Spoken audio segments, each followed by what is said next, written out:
off in the middle of the night. I don't know why. I think I had an Android update, and it was just like, yeah, I'm done now. So, oh, be fair. iOS does the exact same thing. That's by power reduction, which you call anecdotal evidence. It never happened to me, but it happened to somebody else. If it never happened to me, then clearly it doesn't exist, right? Really? That's not true. Right, back to it. So, anyways, what I wanted to talk to you guys about is, first off, we have a new chapter. Hooray! We're going to be starting the next section of the world, which is Latin America. Number 2, you guys will be getting another map, probably tonight, maybe tomorrow, I don't know. Yes, another map, this time in Latin America, go figure. Only it's not due this Friday. It's due when you take the test, right? That's different from what I've done in previous years, but I think it's more helpful because then you can use it to study from. Previous years it was usually the first week and you wouldn't get it back. So I think this is just a little bit easier. Now I will say this, you do have a homework assignment to do this, right? You have your first BBC News article. Now let me explain what that is without you guys making farm animal noises. Here we go. Let me explain what you need to do. The BBC stands for the British Broadcasting Corporation. It is a news agency as well as an entertainment group. And what I want you guys to do is pretty simple. You're going to go on BBC's website. Now, I have provided a link on Edmodo, but if you just want to Google BBC, it will be the first thing that pops up. Now, when you look at their website, it is divided by sections or regions of the world. If you click on Latin America, for instance, it will only show you news articles from that region or you need to stop talking and listen. I'm explaining how you do the article and everything else like that. Now, you're going to go to Latin America, and you'll see all these different news articles. You click on one of them, and then you're going to read it. You're then going to write a 5-sentence summary on a loose-leaf sheet of paper and turn it in the turn-in folder by Friday. That's it. Yeah, it should take you maybe 5-10 minutes. Right? Oh, I'm going to melt. Yeah, whatever. Do you care about the 5 minutes if you want to be in a certain format? I just want you to summarize it. Tell me what the article is about in essence. Make certain that you understood what it's about. I mean, it's not hard. Any article on there, except, and here's the main thing, it must be about Latin America. And the way you do that is you click on the Latin American tab on the very top of the page. It's super easy, not hard at all. I have no problem doing it. I'll give you 2 points for every sentence you write. So if you write 2 sentences, you get 4 out of 10. If you write 5, you get 10 out of 10. Easy peasy. I just want to make certain that you're reading something. Now, the reason I'm having you do this is pretty simple. A lot of the stuff in your textbook is great, but it's not current. It kind of refers to general themes. The only way to stay current is to see what's going on in place right now. Why do BBC as opposed to, say, any other news agency in the United States? Well, it's pretty simple. You guys are probably aware of the fact that various news agencies in the U.S. seem to be fairly biased. They like to lean either left, right, whatever. The BBC doesn't, for a very simple reason. They don't care. Most agencies in the United States are for profit, meaning they want to generate people clicking on their articles so that they get ad revenue or subscriptions. The BBC doesn't sell subscriptions. Everybody gets it because the government pays for it. And in fact, it's written into their constitution. No politician could ever lower the amount of money they get. They get raises set on a standard, so they don't really care about impressing anyone. They just report the news. So it tends to be a lot less biased than other news sources. And it's also kind of an interesting kind of perspective, because if you think about it, a lot of our perspectives are from Americans, but what do other people think from around the world? You know, so it kind of provides a more globalized view on things. So that's why we're using the BBC, only the BBC. Fair enough? Understand what you need to do? Baller. So let's talk about Latin America. First and foremost, I'm going to turn the lights off here so you can see the pictures and everything. So, what does Latin America even mean? What are we talking about? It's a region of the world, clearly, but what do they Location. Location and place. Well, yes, that's what we're going to be discussing, but why Latin? Like, what's the Latin? What does that mean? Latino. Well, that's where it comes from. No, actually, that's a different word, Hispanic. Right? That comes from Spanish. Latino comes from Latin. So, what is Latin? A language. It is a language. Yeah, where do they speak Latin? Nowhere. Cases and suffixes. Oh, dear. Nobody speaks Latin anymore. They do in the Vatican, you're right. That's because it's the language of Rome, the ancient Romans. I was close.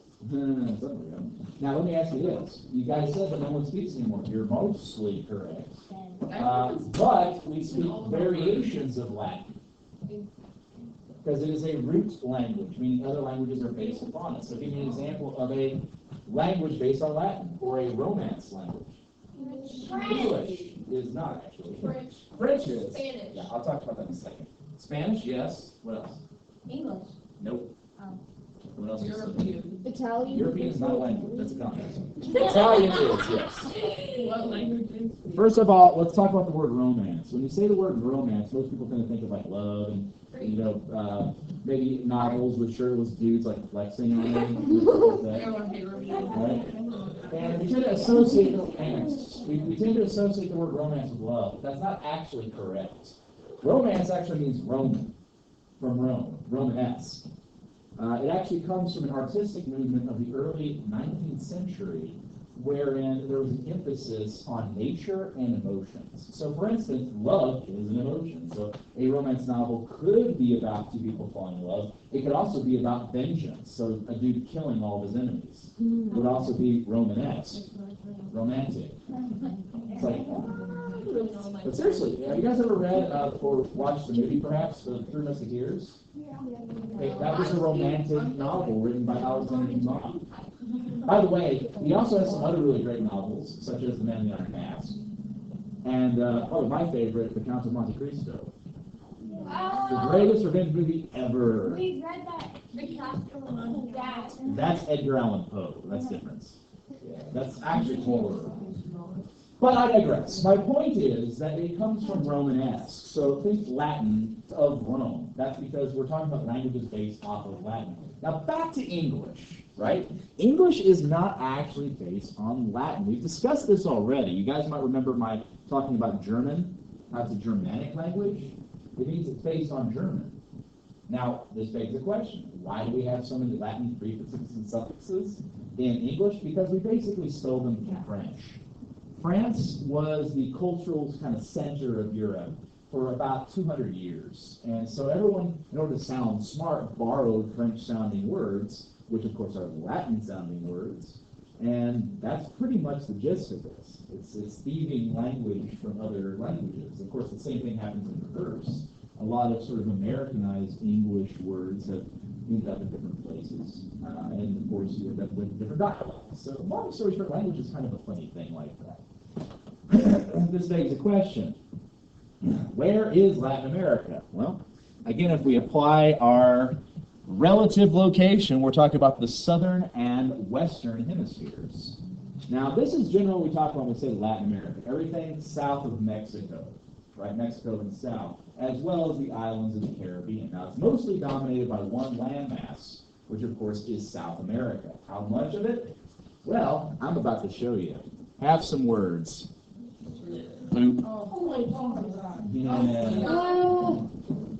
Now, before you have a little panic, how do we separate this? How do we make life easier for ourselves? Well, summarize it. Yes, we're going to summarize. We're going to eliminate unnecessary words. How do we know what's not necessary? Well, what are we looking for? You tell us. No. I need to tell you how to do it because a lot of teachers are really bad at it. Let's say right now, anything with a proper name, right? So we get that it's a settlement of European cultures such as Spain and Portugal, whose languages are based on Latin. Okay, that's a whole bunch of stuff. How we might be able to rewrite that is Latin America equals European equals Spain plus Portugal. Done. What did you say again? Latin America. Latin America equals European culture equals Spain and Portugal. In essence, cutting it down to 5 words. Now that's how I would do it. I would look at that in my notes and be like, that makes perfect sense. You might hear that and be like, well, Yeah, I don't understand. that means you have to figure out what works for you. And that's the hardest part about taking notes. I can tell you how it makes sense to me, but if it doesn't make sense to you, it doesn't serve you any purpose at all. Yes, ma'am. Would that mean like Latin America is European and also Spain and Portugal? Now, see, that's what I'm talking about, is you would read that and get that. I read it as this translates to this, translates to this. No, it's because Spain and Portugal equals European culture. Yes. And then Which is, Latin America comes from. right, exactly. That's, you see, we got How it. did you get that? Yeah. We go backwards. You go back culture and Spain and Portugal equal Latin America. So you go back. That is whenever I'm doing big equipment, But that's fine. That's another way of doing it. My point isn't to tell you the way you should take notes. I'm providing you different examples of how to do it, so that when you see one that sticks, you just stick with it, right? Because that's what matters most of all. Because I'm going to tell you this right now, no one else is going to be reading your notes. I mean, it might for like points or whatever, but you have to make it usable for you, not me, right? I'm not using it. So my point is, I'm not even near to that. Get it? But my point is that I want you guys figuring out how to do it yourself. Because here's the thing is, I know a lot of you guys will see something like this, like, well, I'm just going to take a picture of it, right? And that works, but here's the problem. That works for now. But one of the things you're going to find yourself, that's not really excuse, I don't know what that is. There's a hiccup. Yeah, I know, but it's like, you know, like when you say, like, sneeze, it's like, oh, bless you. So when hiccups, it's kind of like, bless Sorry you. about that. That's like when someone's having a coughing fit. I don't know what to say. I don't know, I just use it, breathe, breathe! It doesn't help. Oh, my brother one time was talking about Anyways, I just took a picture of that. enough anecdotes. But, and that's fine, but here's what I'm trying to get at, right? So you'll find yourself later having to compile just incredible amounts of information, right? I don't know what your intended career path is. One thing I will say is when you get to college, you will be writing bigger papers, right? No matter what field you end up, you're going to write some big papers. And one of the things you have to get used to is compiling information from large amounts of sources. Now, you guys in communications, I had you guys do the whole bullet pointing thing.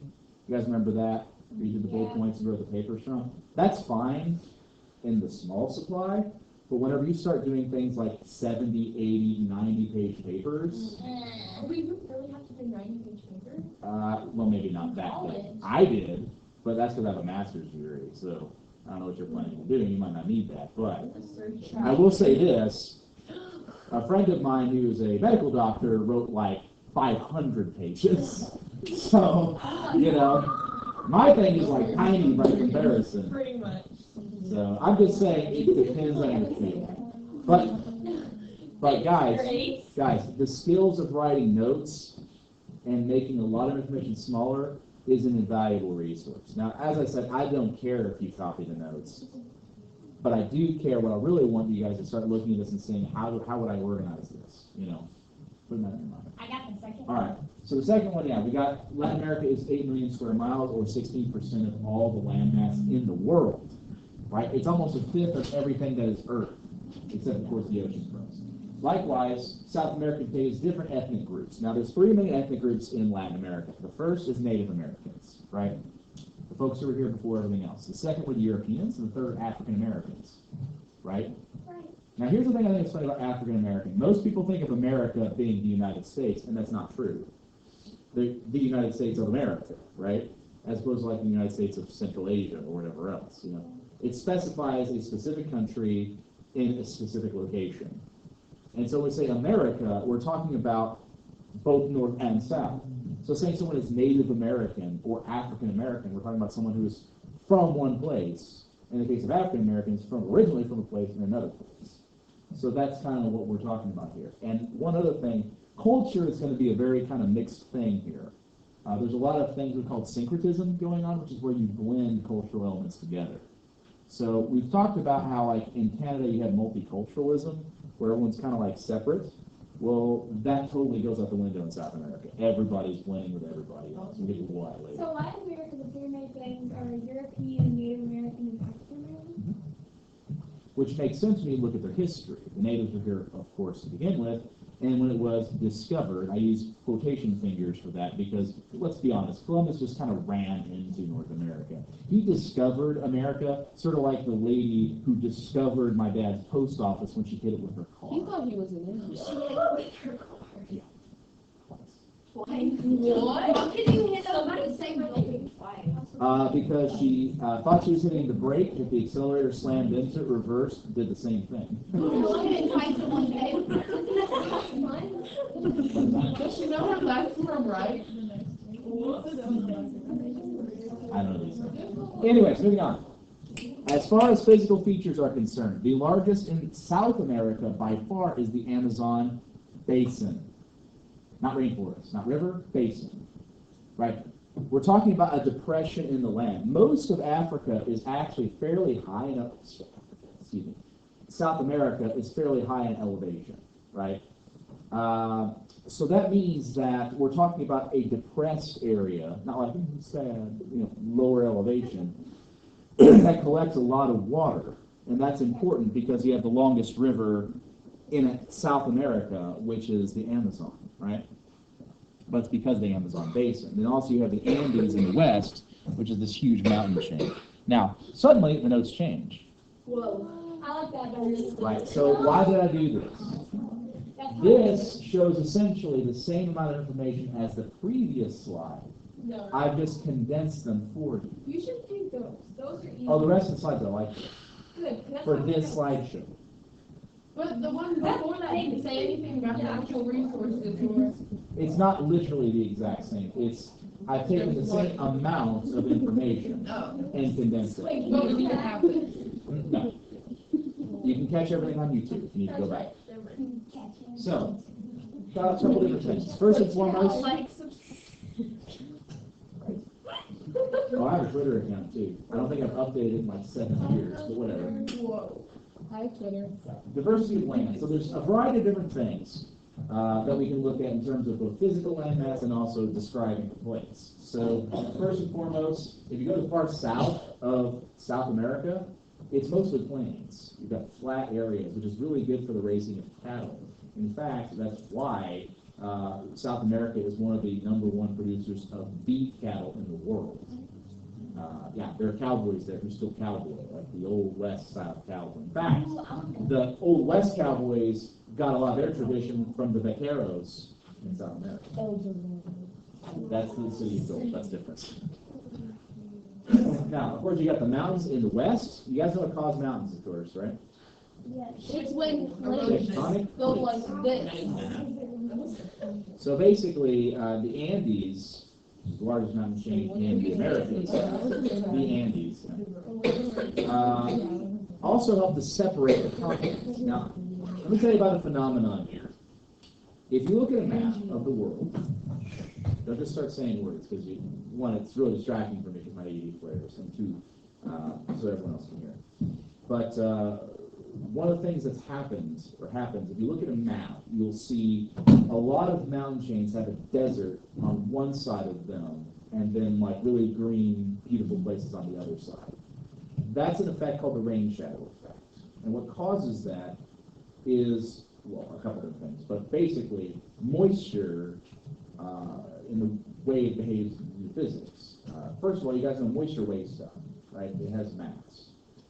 And as the air carries it, as it hits colder air, it condenses. You guys have probably seen this phenomenon in your cars in the morning when it's a little bit cold out and the moisture condenses to the glass. Yes? Yes. Same thing happens with mountains. And as that happens, the air rises. As it loses weight, it rises over the mountain where it gets colder, loses more to condensation, so on and so forth. So eventually it makes it over the mountain, and it's dry as a bone. So on the other side of the mountain, you've got some of the driest places in the world. In fact, on one side of the Andes, in the southern tip of South America, around the border of Chile and Argentina, you have the Atacama Desert, which is literally the driest place on Earth. It's drier than the Sahara. There's nothing that's alive there. Not even cells can survive there. It's so dry. Yeah, like on a cellular level, things are dead, right? So it's the most arid place on Earth, and it's kind of interesting for a lot of different reasons. In fact, I'll show you a video where they're in it later, but it's pretty wild. Now, as far as natural resources are concerned, of course, you think lumber, right? There's a lot of wood, there's the big Amazon rainforest, but also minerals. This is something we can't forget. In fact, that's kind of why it was originally settled, because of gold in the central part in kind of the area of Mexico and Latin America. But they include things like gold, silver, and of course coal, which is very important for developing nations for power as well as for the production of metallic goods. So let's talk the Caribbean for a second. There's 3 island chains And let me tell you this, whenever you're going to make your maps, you only have to worry about the first two. Don't worry about the Lesser Antilles. The Bahamas and the Greater Antilles are the bigger island chains. And by the way, you just label the Bahamas as the Bahamas. The Greater Antilles, there are 4 islands, 5 nations, Cuba, Jamaica, Puerto Rico, and Hispaniola, which is the Dominican Republic and Haiti. The Lesser Antilles are literally hundreds of islands that you don't have to label. But generally speaking, they're divided between the leeward and the windward islands, and that comes from the effect of winds moving along the ocean. Now, let me ask you a question. Why do we have wind? What generates wind? What creates wind? Do you know? No. Wait, no, like, it's like, You're right. Partially. Yeah, the ocean is largely responsible. So why do we have waves and currents? the moon. That's partially correct, yes. The gravitational pull of the moon does affect it, but that's not the whole answer. The answer is convection. Convection current. You guys know what convection is?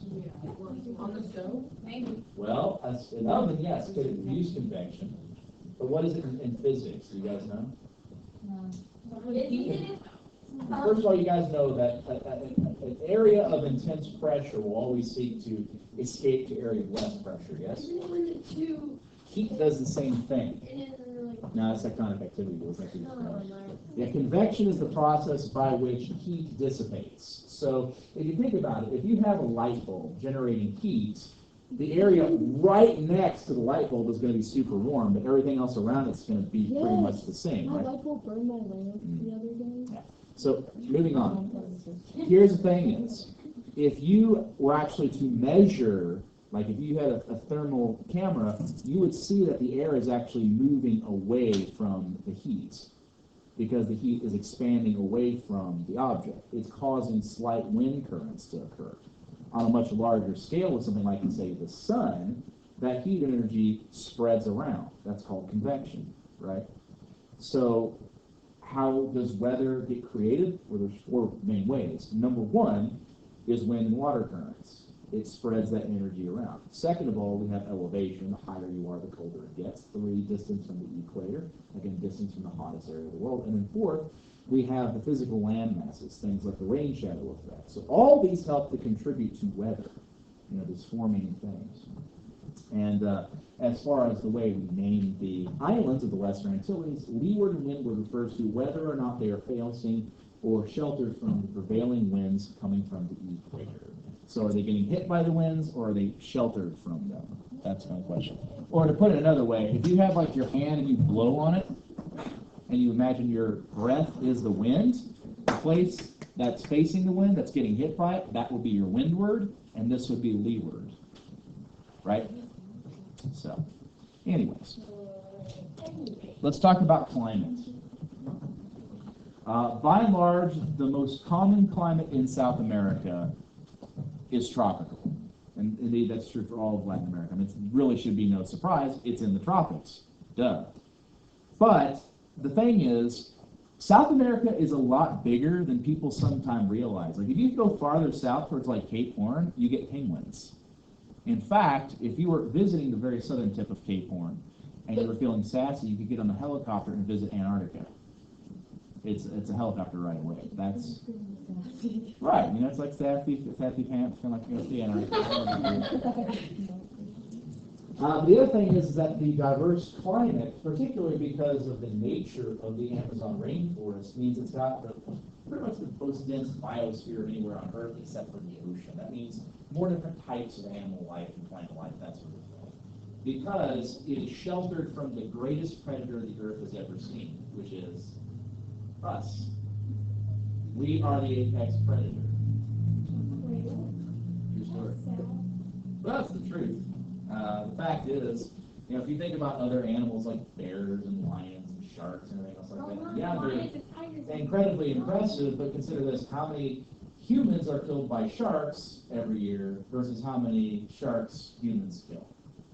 And it's pretty obvious. And a lot of times they just don't. I mean, we eat shark by the hundreds of thousands, Shark is delicious. What is it? We eat shark. Now, that being said, you can't eat that much of it because it contains just an immense amount of mercury. Right? Of what? Mercury. Yeah. Have you guys ever looked at that, like mercury poisoning in fish and eating something with this? Yeah. So basically, okay. So long story short, one of the chemicals that gets introduced in the water table by factories is mercury, right?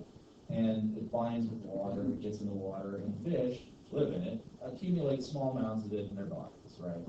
So if you eat like a tuna or something like that, odds are good you're not going to get enough mercury to really worry about it. But if you eat certain carnivorous fish, i.e. sharks, or even like other big regular old fish, because they're constantly eating other fish, they're getting more and more and more of the mercury, which is why if you look at the type of fish you can eat whenever you're pregnant, it does not include predatory fish, because you want to get mercury poisoning for the baby. So, true story. But anyways.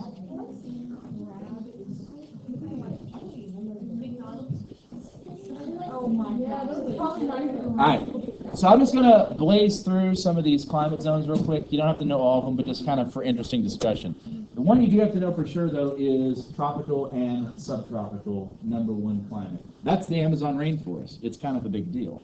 Then we get to tropical wet dry, which is, again, the subtropical on the edges. Then you got all these other ones, which did not actually advance. Well, subtropical and tropical wet dry are pretty much synonymous. But we have the highlands of the Sierra Madres in Mexico, and the islands are further back, the Andes right there. We already talked about the subtropical down here. Marine West Coast, which is on here, and then Mediterranean, which is interesting though, because if you look at the climate zones in the Mediterranean, it's really good for growing certain types of crops. For instance, grapes, which people make into wine. Have you guys ever noticed how wines have different names? Yeah. Do you know why we name wines the way we do? It's based off the grapes, yeah, that's made out of it. So it's from a specific area, usually from places like France that have it exported elsewhere. But Chile is really well known in wine communities now, producing a lot of quality wines. All right, so let's talk about elevation and its effect on climate and also the way people live their lives. There are 4 climate regions on the Andes you need to know. The #1, and by the way, these are the Spanish terms, so you need to know those. La Tierra Caliente. What does that mean in Spanish? La Tierra Caliente, the hot land. Right. Now, what is it? We're talking about elevation. How does elevation influence climate? And there are 4 climate zones along the Andes that start at the bottom and work their way up. So the first one at the very bottom, the lowlands, which is between 2,500 and 3,000 square feet, or miles, or feet above. 2,500 and 3,000 feet above sea level is the warm region. And basically what this is used for is agriculture for specific crops. Now because it's the warmer climate, you're going to see tropical fruits, things like bananas. You're going to see sugar, and you're going to see cacao, which you guys know what cacao is, right? Yeah, it's what you make chocolate out of, right. Which, if you guys, have you ever watched how chocolate is made? Yeah. It's an interesting process. If you haven't, there's all kinds of different videos on it, but basically it goes like this. You have these pods that grow, you cut them down, and then you leave all the beans out to essentially ferment, which is the process by which sugars are converted into alcohol. And then you take this liqueur, and then you separate it further into different byproducts, such as cocoa butter, cocoa powder, things like that, which you then recombine in different numbers to make chocolate, like we think of. Now, if you've ever had raw cocoa, it is revolting. Yeah. Or like the cocoa and chocolate. Oh wait, I'm thinking of cocoa. It basically, if you've never had it, it tastes like licking coffee grounds. It's super bitter and gross. But if you combine it with different layers of cocoa powder things, you end up with something more palatable. On the low end, you have things like milk chocolates, and then you have dark chocolates, and then you have those like super dark chocolates. Yeah. Right. Now, initially, when it was consumed, when it was first consumed by groups like the Aztec, it was actually a drink. They would mix it up and spice it with things like chili peppers and corn, and it was called chocolate, which sounds really gross, but it's amazing. It's super good. Like pepper and chocolate go amazing together. You might not believe me, but totally do. What? Well, no, like chiles. Oh. Or chilies. Chili peppers. Sorry, I'm so used to saying Chile as in the country. It's chili. My cousin had spicy chocolate one time. Oh my goodness. It's super good. Now, the other thing is, there's going to be other cash crops that are consumed around the world, but cocoa is one of the large ones. Another one is sugar. Now, sugar did not originate in South America. Cocoa did, but not sugar. Sugar originated in the area around India, right? But it was super hard to make. Europeans discovered it would grow really well in these new colonies of theirs, and it became so incredibly widespread that nowadays it's cheap. Like, right, you can buy sugar, like a pound of it from Aldi for like 90 cents, right?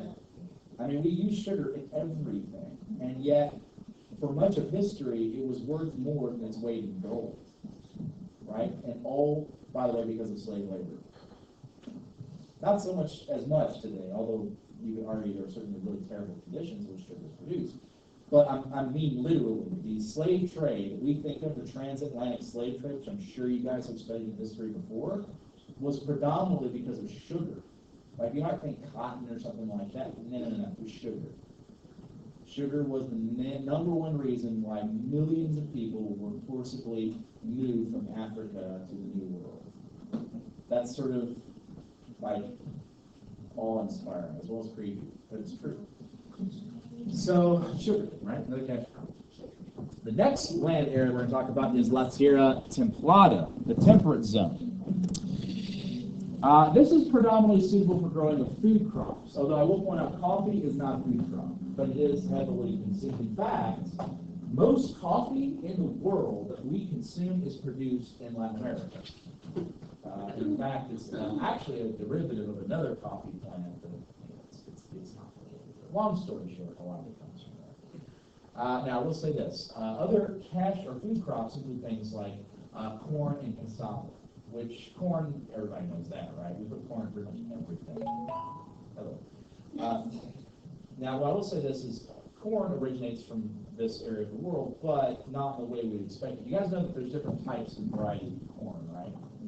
For instance, you've got field corn, which is really not suitable for human consumption. You can eat it, but it's really hard. Isn't like the wild corn, like you always see? Maize, Yeah. sure, that's purple and all that kind of stuff. Yeah. And that you use for like decoration. You can grind and stuff. And there's also like popcorn, which has a higher water content, right? So it's fun stuff. But here's the thing: is as much as a staple crop it is, it's not what we're really used to in other places. Like, for instance, when you talk about corn, a lot of time that word gets thrown around when we talk about like sweet corn, but it can also mean any kind of grain, or types of grain, anyways. Another one that's a staple in South America, not really consumed anywhere else, is cassava, and that's what that is in that bucket right there. Cassava is kind of similar to a plantain or a potato. It's a very starchy kind of thing. You would not want to eat it raw. One, because it would be super gross, and two, it would kill you. It's poisonous. Really? Yeah, it actually has arsenic in it. But they process it out through a process of leaching it out with water and make it consumable. Which, why would you do that? Because it is a good crop otherwise.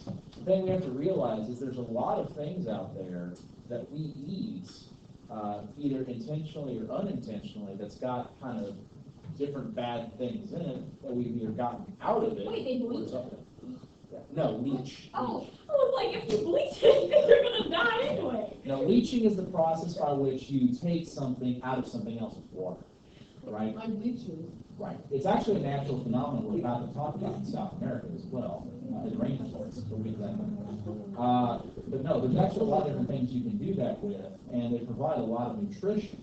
Because here's the thing we don't consider, right? If you go home and there's no food in your pantry,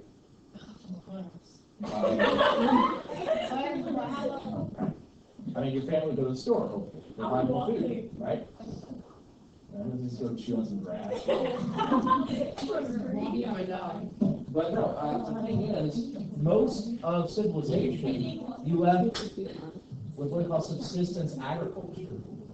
Whatever you ate is whatever you grew, and vice versa. If you didn't grow it, you didn't eat it. And more importantly, if something like died off, if you didn't have any food, you starved to death. Right? So here's what happens, right? there are instances of families like having to survive off of one crop because everything else died off. So you're going to find those crops which have the most nutritional bang for their buck, right? You want as much nutrition in one plant as you can get so that you can guarantee your family's survival. And I'm going to tell you right now, there's one vegetable that comes from this region of the world that does that for Europe like you wouldn't believe. No, the potato. Potatoes change the world. How much so? Well, first of all, have you guys done the whole discussion of complete nutrition and health yet? Have you done that? No. Talk about vitamins, minerals, nutrients, all that kind of stuff. Okay, so basically, your body needs a certain mixture. First of all, let me tell you this. Let me preface it with this. I don't even know what they are. I couldn't tell you the difference between complex, non-complex carbohydrate because I just don't care. But I will say this. There is a certain kind of baseline number of nutrients and minerals that your body needs to get by.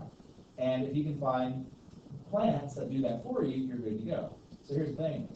Did you guys know that if you had potatoes plus some form of dairy, like, I don't know, butter, you can live on just that? Mashed potatoes and butter, eat it every day, you'd be fine.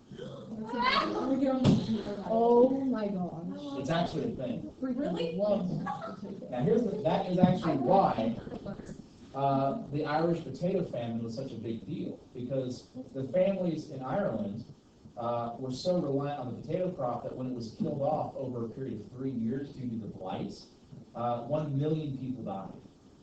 1 million died and 1 million fled the country and came here. Right? A lot of them came to Louisville, actually. Yeah.